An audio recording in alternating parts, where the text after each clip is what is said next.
Topic pa rin sa social media ang nasabing kontrobersya between Dennis Padilla and their kids.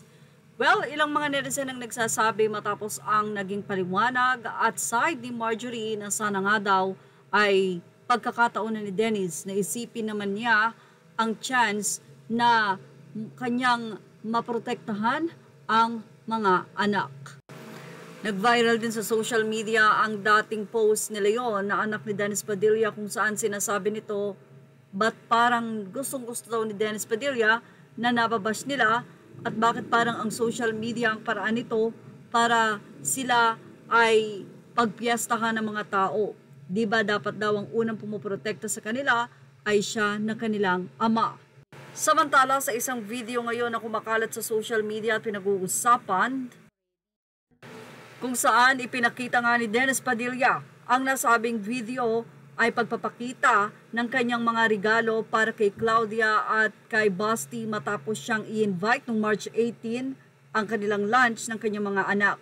Agad-agad na nag-video o nag-record itong si Dennis at ipinakita ang regalo niya. Ito ay isang astig na cup. Yan. Ito ay matapos ang interview ni Marjorie Barreto ay pinlex nga ni Dennis Padilla ang gift niya at ipinagmalaki ang nasabing astig na cup para nga sa regalo niya sa dalawa. Hindi lang yan, aniya, dahil mayroon din siyang bagoong na regalo kay Claudia at kay Basti. At pinagmalaki nga ito na ito ay bagoong na super lola at ayon nga sa mga netizen, mukhang ito po ay product o nag-endorse pa raw itong si Dennis Padilla. Ang nasabi nga pong bagoong ay sweet at saka maanghang. So dalawang klase ng bagoong, dalawang klase ang regalo niya, yung cup na may tatak na astig at dalawang bagoong. Kaya naman narito ang say o reaksyon ng mga netizen. Anila, siya pa rin ang bida sa regalo, iconic narcissist energy. Say ng isa, 18 years walang sustento tas ang regalo cup at bagoong.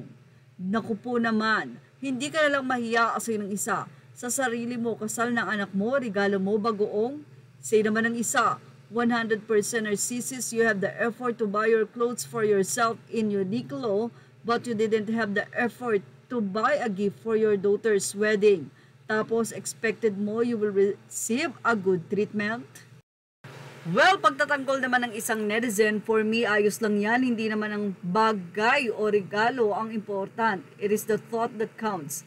Kapag ang isang bagay binigay sa'yo kahit isang pares lang ng medyas o isang panyo, I will really appreciate it. Kasi alam ko yun lang ang kaya mong ibigay. Hindi ako nagde-demand ng magagarang regalo. Yung maalala lang nila, ako ay sapat na. Mas masarap sa pakiramdam yon. At say naman ni Senyora, tama, dalawang flavors naman ng bagoong ang binigay, hindi ba? Thank you for watching. Images are all credit to the rightful owners. Please like, share, and subscribe.